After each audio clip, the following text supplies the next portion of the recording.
Our top story this half hour, new documents revealing Kerr County leaders knew a flooding event was predicted this year.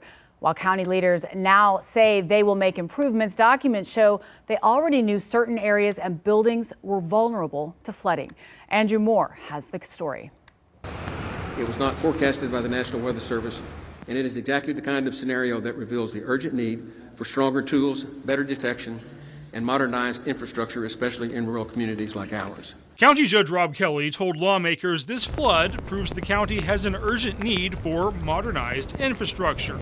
But this 2024 Hazard Action Plan shows the county already knew that. On page 39, the report says it's likely the county will experience a flooding event in the next year.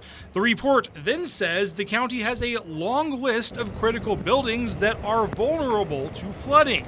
That list included multiple volunteer fire departments. On July 4th, Fire Chief Charles Holt found out the hard way. The Center Point Fire Station had at least 7 foot of water that went through it. Even despite that, we were able to clean it up and get that as a community center. The report also says residents of mobile and manufactured homes are never safe during a flood, and it even has a map of where some of those mobile homes and RVs are. Still, on July 4th, RVs got swept away. There was 10 businesses and 20 RVs that were destroyed. We had 16 waterborne rescues that day. And finally, the report even has specific maps of Ingram and Kerrville, which shows which streets could end up getting flooded.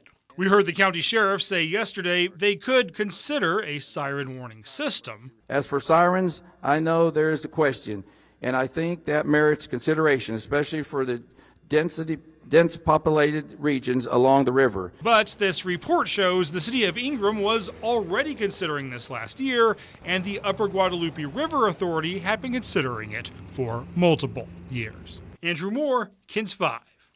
On Thursday, the Kerr County judge said they knew this flooding was an issue as early as 3:30 a.m., but they had limited resources on the ground and they didn't send an alert until at least 5 a.m., so people just didn't get warned in time.